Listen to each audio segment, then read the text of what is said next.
মুখ্যমন্ত্রী হওয়ার পর উত্তরবঙ্গের পর দক্ষিণবঙ্গে প্রথম প্রশাসনিক বৈঠক করবেন মুখ্যমন্ত্রী শুভেন্দু অধিকারী মহাশয়। বৃহস্পতিবার দুপুরে দুর্গাপুরের সৃজনী প্রেক্ষাগৃহে এই বৈঠক অনুষ্ঠিত হবে। জেলা প্রশাসনের সূত্রে খবর, মুখ্যমন্ত্রী শুভেন্দু অধিকারী আকাশপথে অন্ডালের কাজী নজরুল ইসলাম বিমানবন্দরে দুপুর 1টা থেকে 1:30টার মধ্যে পৌঁছাবেন। তারপর সেখান থেকে সড়কপথে দুর্গাপুরের সিটি সেন্টারের সৃজনী প্রেক্ষাগৃহে প্রশাসনিক বৈঠকে যোগ দেবেন। সেই প্রশাসনিক বৈঠকে থাকবেন বাঁকুড়া, পুরুলিয়া, বীরভূম, পূর্ব ও পশ্চিম বর্ধমান জেলার প্রশাসনিক আধিকারিকরা, থাকবেন 5 জেলার বিধায়করা ও সাংসদরা। তারপরেই তিনি আবার আকাশপথে কলকাতার উদ্দেশ্যে রওনা দেবেন। দুর্গাপুরের সৃজনী প্রেক্ষাগৃহে সেজে উঠেছে ইতিমধ্যে। সিসি ক্যামেরা লাগানো হচ্ছে, নজরদারি চালানো হচ্ছে আসানসোল দুর্গাপুর পুলিশ কমিশনারেটের তত্ত্বাবধানে। মুখ্যমন্ত্রীর আগমনের আগে মহকুমা শাসক, অতিরিক্ত জেলা শাসক ও জেলা মহকুমা প্রশাসনের আধিকারিকদের নিয়ে বৈঠক করবেন জেলা শাসক পণ্যমালন্য এস। দুর্গাপুর পূর্বের বিজেপি বিধায়ক চন্দ্রশেখর বন্দ্যোপাধ্যায় বলেন, পূর্ব বর্ধমান, পশ্চিম বর্ধমান, বাঁকুড়া, পুরুলিয়া, বীরভূম 5টি জেলার প্রশাসনিক বৈঠক মাননীয় মুখ্যমন্ত্রী শুভেন্দু অধিকারী মহোদয় আসছেন। 1:30টার সময় ওনার শিডিউল আছে, আমরা যা এএসএল মিটিংয়ের পর পেয়েছি।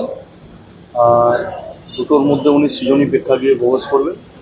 পুরোটাই administrative meeting, MLS, MP, DM, SDO, BDO, SP, CP, CI, OC এই লেভেল পর্যন্ত এদের নিয়ে মিটিংটা হবে।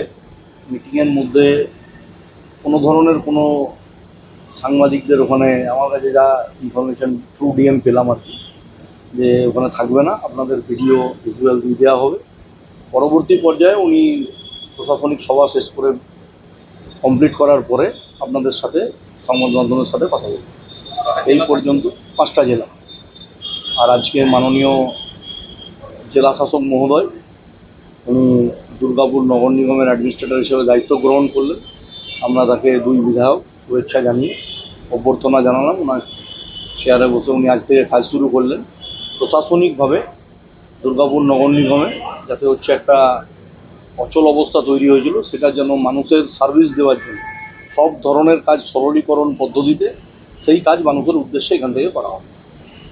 বলছি, এই যে সার্টিফিকেট এবং এদের জন্য যে প্রবলেম হচ্ছে, এটার সার্টিফিকেটের জন্য আমরা 2 এমএলএ রেকমেন্ডেড করে দেবো এবং তার সাথে কমিশনার সাহেব সই করে দেবো।